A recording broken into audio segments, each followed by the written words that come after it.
Hi, and welcome to Global Student Voices, the podcast that brings you exciting stories and invaluable insights from students, educators, and thought leaders around the world. I'm your host, Coach Martin, with 30 years of experience in international education. Join us each time when we navigate the exciting journey between international secondary school and university. Let's get started. Hello, and welcome, Heidi. We're so glad to have you on the show. I'm excited to get to share your story and what you're doing. I think it's amazing, and I think schools are going to should be clamoring over themselves to get you on their schedule once they've heard about what you bring them. But Heidi, tell us a little bit about yourself and what your experience is in international education. My name's Heidi, and I have worked in China and in Thailand for about 6 years. And I was in the U.S. for most of my career, the first many years, as a math teacher at the middle school and high school level, and then as a math specialist for a district of about 25,000 kids. So I did a lot of professional development and leading the school system in making big changes. When I was a high school teacher, our school the teachers kind of got excited together about how to make teaching and learning better. And as a result of that, our test scores went up from 29% to 60% in 5 years. The state went up from 40 to 50. So we had a huge gain. And it was just based on getting kids to be thinkers and doers of mathematics, of good, rich mathematics, and moving the teacher from being the presenter of information to the one who helps students become the thinkers about mathematics. Yeah, that's a huge shift. I was meeting with some leaders just today and talking about the disservice they had experienced. They were all business leaders now, and how they've just recently, some of them in their late 40s, early 50s, just recently figured out why math was important in high school, and they wish their teachers had helped them think about math and to learn not just you just have to learn this. You just have to get a grade. You need it to get into college. You need it but no tangible, this improves your life, improves the way you think. And so tell me a little bit about, I guess, kind of the broad paint strokes. Don't give away the secret sauce, but the broad strokes of how what you do is different than what the traditional kind of math class looks like. In my classroom, my students, I only talk for maybe 5 or 10 minutes at the beginning of class, and I don't talk anymore after that. I talk to groups or individuals, but I'm not presenting information. I'm giving them a rich task that they're thinking about. And my job as a teacher is to listen to what they're saying and make sense of what each kid is trying to think about or what each group is thinking about collectively, and trying to get the kids to become the ones who own the content. There's a great book called Building Thinking Classrooms that I think every teacher should read. High school, middle school, elementary. And it talks about how to get kids to become the doers and thinkers of mathematics, and the teacher becomes the support to their thinking. And then at the end, the teacher steps in and helps the class articulate what they've learned. And the kids then, I love it because he calls the note making instead of note taking. Yeah. Because you don't want the kids to mimic what I write. You want them to be able to make the notes about what they have learned today. So, and he talks about writing it for your future forgetful self. That's why we take the notes. It's not because the teacher said you should take the notes. Yeah. Wow. What a dramatic change. And just from somebody who's been in the classroom and trying to create thinking classrooms, it feels really daunting getting started. But and I could do that all day, every day. That's exciting. That's what I signed up for as a teacher, right? I mean, I didn't sign up, to be a speaker for an hour 4 times a day with the same content. That was super boring for me. This sounds way better. So why isn't everybody just on board and already doing this? I mean, this obviously is best practice. That's research which shows this is the best practice classroom. What's in our way, or what have you experienced as roadblocks? There are actually quite a few things in our way. One of them is that the culture of mathematics, and it seems to be international. There's a culture of mathematics that is mathematics classrooms, that this is how we teach math. And I can tell you what it is. You come into class, you check your homework, then the teacher gives you a mark maybe, then you get the notes, then you practice, then you go home and do more problems, and then you come back and you check the homework.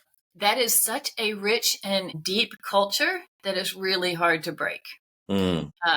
principals don't understand the changes that we're trying to make, and it's then difficult for them to articulate to parents. And parents then, they all know what school looks like, what school math looks like.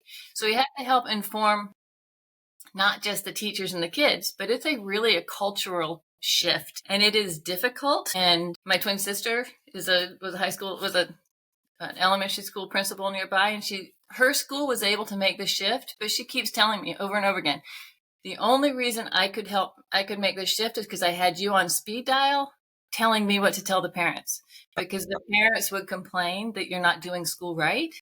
And she'd be like, wait a minute. Yeah, we are. Your kids are thinking. And her scores, same thing. Her scores went way up over the course of the time that she was the principal and the teachers were making these changes.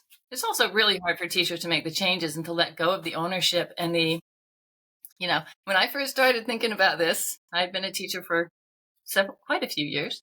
And I remember thinking, I didn't say it today. And so I wonder if the kids learned it. It's like, and so if I said it, they certainly learned it. But it took me a long time to let go of the fact I didn't have to be the one to say it, and the kids could still learn it. Yeah. They were the ones to say it. Yeah. Evidence actually indicates that what we say, very little of what they learn is what we say. It's all about what they experience, and the more they think about it and the more they're engaged in it, the more likely they are to actually retain it over time, which again is where you see those boosts in test scores and in just overall math ability, and particularly long term. I would think that would have an impact. We talked one time before, and I'm curious, what's the evidence supporting this movement? The research, you've got the brain-based research that talks about brain-based learning and how we learn, which I think is being consistent across all disciplines. The kids have to be the ones engaging in the thinking. And so we have the brain-based research, but there was a big study that's the one that a lot of high school teachers point to when they're trying to make an argument, by Jo Boaler. And she talked the Railside School. She had a study in California and a study in London. And the students at the schools I know in the California study, there was an experimental school and a control school. They had the same test scores at the end. At the end of the year. But when she went back, some oil tycoon evidently paid her to do a big study, a follow-up study with the kids who had gone through these two programs. And what they found was that the kids who had been through a more thinking approach to learning mathematics were having better jobs. They were doing economically better than their parents, but the students who went through the more traditional schools were economically equal to their parents. The kids from the progressive schools were thinking much more about, or were able to be in work situations where they could communicate with their teammates about what they were trying to accomplish, because they had done that throughout their high school math program. And that's what they pointed it to. Wow. So a direct link in flourishing at a much higher level down the road. So when we think about why we want good education for our kids, whether we're thinking about it from a district level or from an administrative level or even as a parent, that's the end goal, right? I mean, we want our kids to flourish. We do care about test scores because they impact things. I think all of us pretty much agree that we want that longer term flourishing impact. And my own math experience, I went to a pretty traditional international school in Kenya, but I think in my math area, I had a math and science teachers who were much more focused on our thinking and much less focused on and we didn't have state tests or things like that we had to worry about. But when I got to college, I performed so much better than my peers who had better math grades and had higher SAT math scores than I did. But I performed in college much better. And the transition in terms of my understanding of those major concepts and their impact on just everyday life, I feel like I'm way ahead of my peers. And I do point back to those math teachers. I gave them very specific, because I think they went way beyond what the school had intended in terms of math curriculum. I think it was those teachers that brought us that enrichment. But here, what a much more significant impact you can have. And I think for international schools, as they compete with each other for those tuition for enrollment, and obviously have the best intention for their students long term in mind, this surely has to be, if they're aware of this difference, they would have to be on board. So it seems like, and you can correct me if I'm wrong, it seems like the biggest barrier is for them to even know this difference, like even to be aware that, hey, there's something that you can do that has a dramatic positive impact on your students and student outcomes, and you're just not aware of this. And then, like you said, having you on speed dial, like I'm thinking, the contract I would want to sign with you, in addition to coming and doing PD, is I would want to have you on monthly retainer, and permission to text you, call you, and say, hey, Heidi, I've got a parent-teacher meeting this week, and we're getting a lot of pushback. How do we prep for this? Yeah, I think so, for sure. And one of the things that I believe would be really important if I was a principal is to upfront have somebody come in and lead PD with parents, so that you would, and maybe even whenever the consultant was in the school, to do a parent workshop and have parents come in and experience it. I one time had an experience where some parents came in pretty angry about the changes that were happening, not as a result of our school, but as a result of the expectations of the state. And by the time they left, they're like, oh my gosh, I wish I learned math this way. This way makes so much sense. And I guess most importantly for an international school, I want kids to come to my school every day being excited to learn. And I think many of our math classes make it, and mine included for many, many years, made it really difficult. I wasn't excited because I was doing all the thinking. I want kids and parents and everybody to think math is beautiful, math is amazing, and we can make that happen. But we're going to have to do some changes on that, changes in our practice to make it happen for kids. So, yeah. Yeah, that's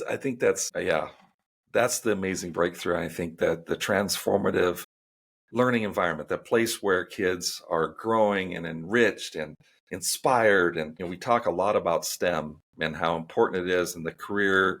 We need to be emphasizing this stuff for our careers. This is where our kids need to, and then we don't do anything about it in terms of changing the curriculum. And this is an indictment of me. Like when I was principal, I had my main math teacher was fantastic. She was really, really good. And we absolutely hamstrung her with the curriculum. I mean, we absolutely tied her hands, and she had tremendous impact despite the barrier we put between her and those students. If we'd equipped her this way and given her the freedom to have a classroom like this, it would have not only changed the lives of those students who were gifted math. I mean, we had a lot of really gifted mathematicians who have gone on to do great things in math and science. But wow, we could have really empowered. And the better thing is that other 20-30% of students who hated math and just hated going to math. And I rearranged the schedule to accommodate those students we went to a block schedule in part so they didn't have to have math every day, because our attendance rate was lower on math days. Yeah, heart, Scott. I know, it was awful. It was just awful. It was so painful to see, and we tried to accommodate. And here I'm like, oh, if I had known that we could have, empowered. We were a small school. We only had we had one main math teacher. We had two teachers, but we really had the one that was the driving force. If she had been empowered and equipped, it would have absolutely transformed really our whole school. Like, we would have changed. We spent a lot of time on trying to teach critical thinking and trying to develop thinkers in all of our areas except math, which was the exact opposite. Like, we could have started there, and how much richer we would have been for it. I believe that, period. I think that if we would figure out systemically in any system how to change what we're doing in math, we will change the entire system. Because mathematics, as I said, has such a strong culture. And if you can break the culture just in that one space, you're going to break the culture everywhere else. Yeah.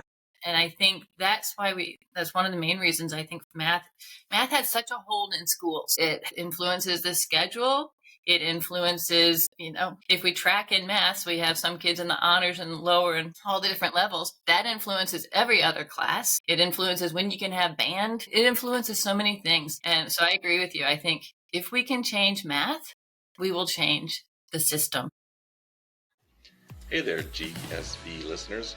Before we dive back into our conversation, I wanted to take a moment to thank our incredible guests, the students, school officials, and thought leaders who inspire us with their stories and insights. As you're listening today, be thinking of ways that you can support the guests of this show. There are links in the descriptions with just some of the ways. I'm Coach Martin, your host and your partner in navigating the university journey. Whether you're exploring university options, preparing for admissions, or seeking support during your academic path, my books provide practical guidance and insights to empower your university success. Join me in individual coaching, group sessions, or courses designed to equip you for university life and beyond. I am from Brazil, but I attended an American school in Indonesia for my secondary education. So my situation was really confusing and really scary. Coach Martin really understands global students, and he loves helping us out. Again, thank you for listening. Explore the podcast description for links and resources and contacts discussed in today's episode. Visit www.theglobalstudentsolutions.com to learn more and embark on your journey toward university success. Now, let's return to our conversation. Yeah, this has been, just in talking with you over the last couple of months, it's been a revolution in how I've thought about systemic change for institutions, for schools that are struggling. Because, every time we did PD on flipping the classroom or any other kind of new way to help engage students better, the pushback was, well, we can do that in all our classes except math. It was always except math. And so we end up defaulting and teaching everything else like our poor way of teaching math, as opposed to what a great model it would be. I mean, I think the demand would change. I think the expectation would change. If our students are engaged in math like this, then they're going to be engaged this way in English class and in social studies. They aren't going to tolerate lectures, because that pushback of why in the world, they're going to, that part of their brain, once it's activated, and I think activating it in mathematics, I can't imagine. I've only ever taught Algebra 1, right? That's the only math class I've ever taught, because I'm a social science person. And so I just taught that for a couple different years because the need was there, right? And I can't even imagine, I can't get my head around how this revolutionizes everything at school. It changes, what are we looking for in terms of our curriculum? Do we get rid of Algebra 1, Algebra 2, geometry, trigonometry, pre-calc? Our offerings change? Are the way we do our, help me even kind of package this. What does this look like to change, and how does it change in midstream? You're going to come into school decides to change, then we've got 7th, 8th, 9th, 10th, 11th, 12th graders in our secondary school. What do they do next year? What does their course look like? What are their transcripts? Where are we headed? And how do we make that transition? I actually think you have to change the transcript. Okay. I think if I were setting up a system to change a school, to help the school make sense, I would start at the lowest grade I could. So if I was, I would start in the elementary school. So the school that my sister was at, there was a teacher, she taught math and she taught elementary school. And after she took the workshops and started rethinking math, as you said, everything else changed. She goes, oh my gosh, why am I not doing this in social studies? Why am I not asking kids to do this kind of thinking in English? I now know the types of questions to ask that get that kind of thinking in every class. But I think the problem with trying to start at the high school level, and I will tell you, every one of these gray hairs belongs to trying to start in the high school I was at, where we had those great results, because kids come in pre-installed with viruses that we have to then break. It's also very difficult. I get why the high school math teacher says, but I have to get kids ready for the AP test, the IB test, the A-levels tests. I get that. So I wouldn't start there. I would start if I had an middle school, high school, I would start in middle school and work towards, so that the kids, when they got there, were pushing for a different way of thinking rather than the teacher having to change their way of thinking at that late date.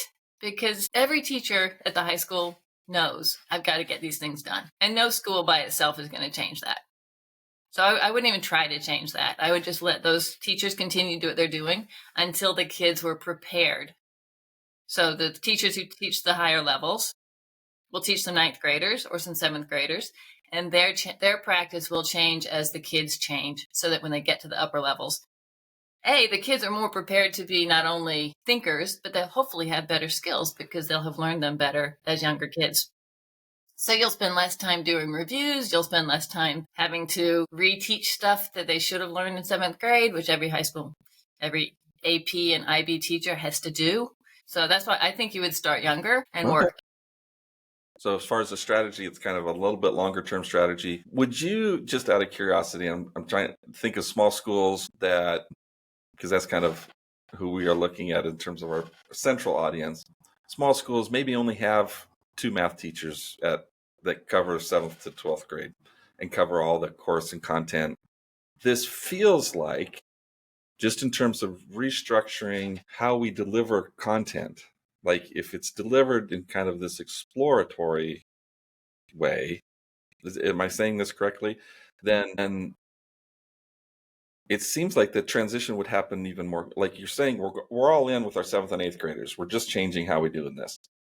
But because it's the same teachers and they're going to see those fairly fast results, they're going to begin implementing some of that in each of their content areas, regardless of what they're teaching. And you'll start to see that transformation. I think you would, like small schools, I think are at an advantage here. For sure.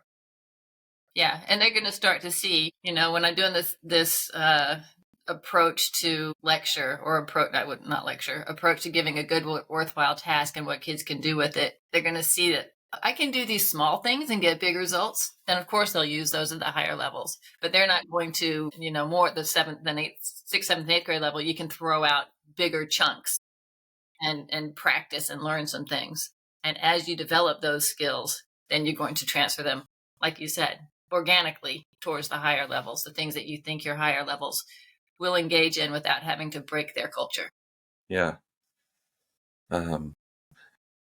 Yeah. In smaller schools, you can break culture. I mean, we did that. We took some pretty significant aspects of our culture and flipped them on their head. It just took some concentrated school-wide effort over really not that long, 6 weeks or so, and students can change, especially if you've got everybody kind of on board, including parents, like you said, that's involving them. One of the things that I think about from an administrator side is this just how the teacher teaches, or is our curriculum against us? Is there a different way? Do we need new curriculum, need new books? Do we not need books? Like I'm just trying to think about.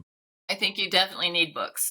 I think one of the things that a lot of schools do is say, well, teachers can figure this out on their own. And the answer is no, they cannot figure this out on their own. The content is challenging, and trying to get a good trajectory from kindergarten through 12th grade without missing big holes is very difficult. So 100% you need a curricular resource that someone who's professional has figured out. I do think there are some that make this change much easier. There are a couple that are free online that I think are fantastic. Open Up Resources and Illustrative Mathematics are 2 of them that I highly recommend. But after I read Building Thinking Classrooms, I actually think you can probably do a lot of this without buying a new textbook. You will just have to use that textbook much differently. So rather than saying we're just going to do every problem in the book, you're going to, I'm going to assign this particular problem because I know it's out of the textbook, because I know it's going to give me the biggest bang for the buck. I'm going to have the kids working on that one. As soon as a group is done, I'm going to give them the next one with intentionality, but I'm not going to use the textbook in the way that I've used it before. I'm going to be judicious, and I'm probably not going to assign 75 problems at the end of the day. I'm going to ask the kids to make decisions about what do I need to be able to make sense of this. If I understand it, why am I going to go home and do another 15 problems that I've already shown you I can do. But if I don't know how to do it, then I do need to go home and do some more practice. I need to come in and get help from the teacher. We need to start to figure out what the resources are to get the kid the help they need. So I think you can do a lot of this with the textbooks we already have. Some textbooks, however, make it much, much easier because the problems are really designed to be thinking problems that allow for more access points, that allow for more ways to solve the problem, which I think is a big deal. Lots of different solution paths make for a better outcome for kids. So I think some resources are better. I think you can do it with any resource. Okay. So, and that's where, as a consultant coming in and looking at the schools, like you could, even before you're on site with a school, you would have a pretty good idea based on what curriculum they're using, the resources that that you know of. You could put together a pretty good path for them for a really significant positive change coming out, and then it's really just about implementation and gaining the skills. Teachers are going to have to do some skill adaptation. It's not necessarily mean that it's not.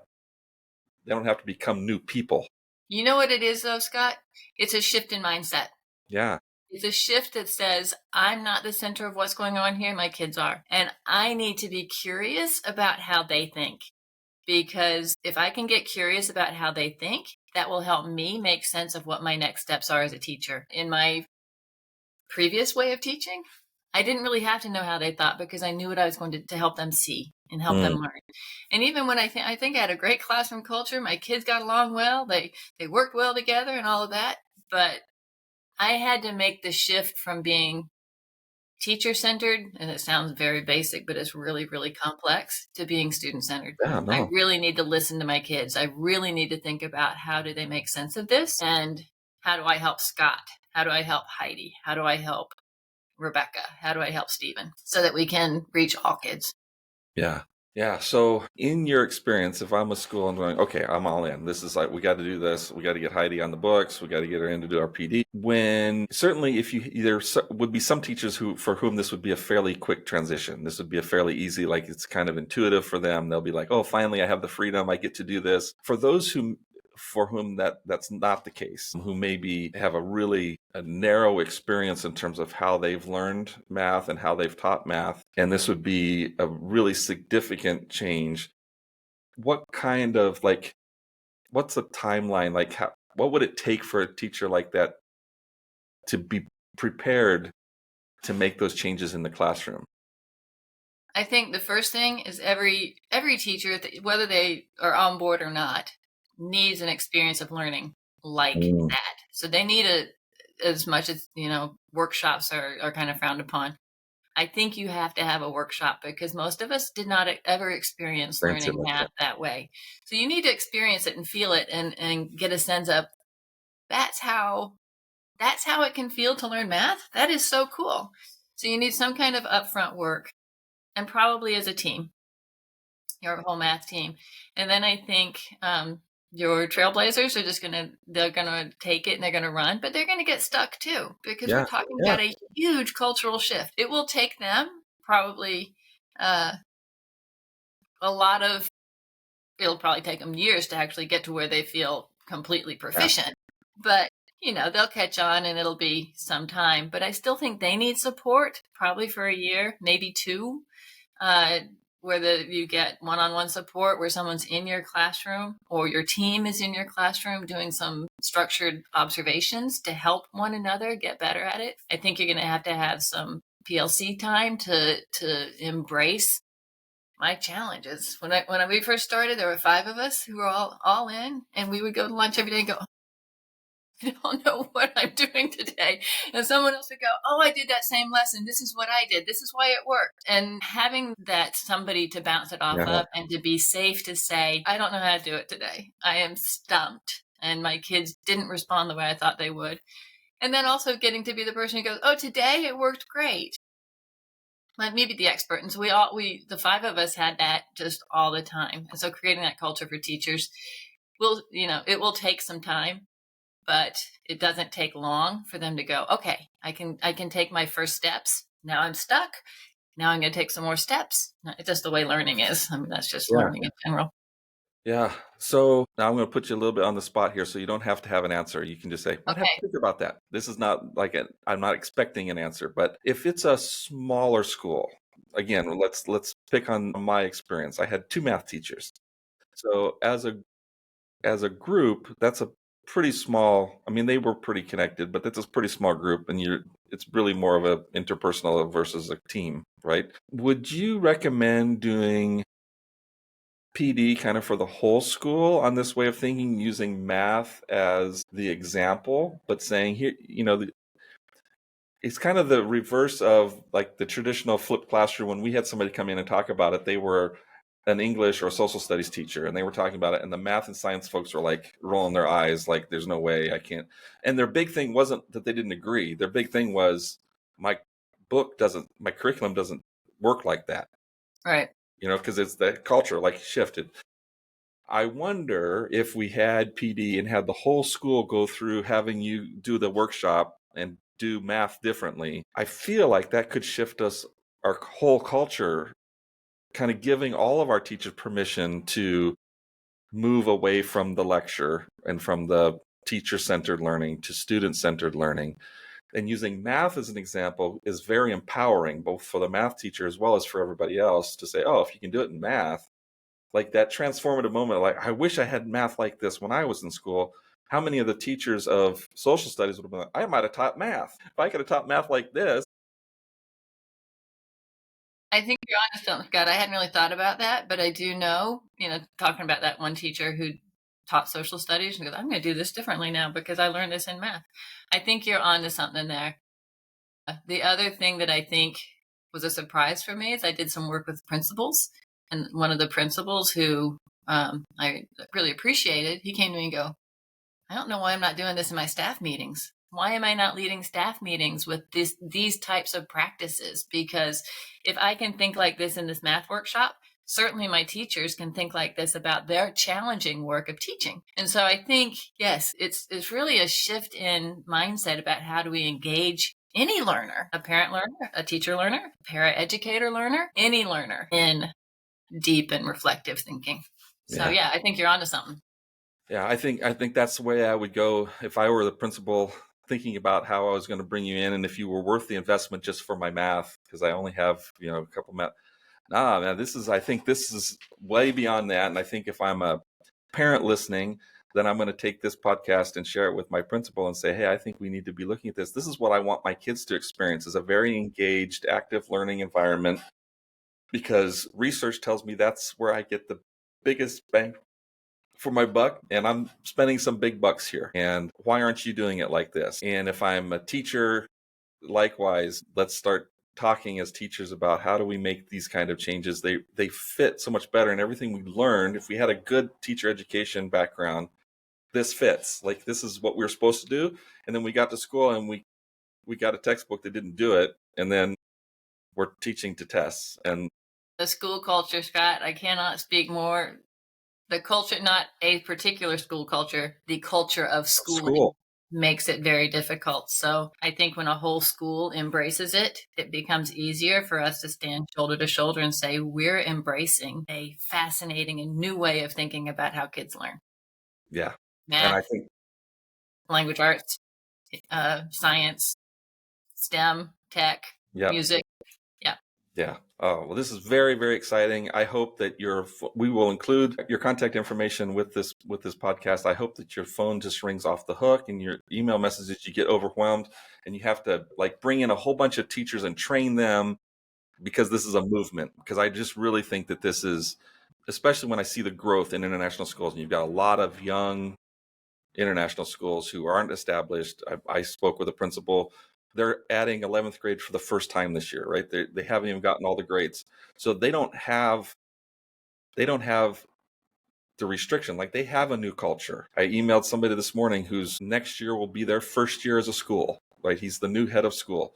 Well, he better be talking to you before he hires any teachers. He needs to hire all people that have what you have to offer and are trained. Like, you need to meet with them before they start classes and just start from the beginning. This is what this school is going to be like. Like, how easy would that be? A lot easier than changing it later. That I promise. Exactly. I've done the changing part. Yeah.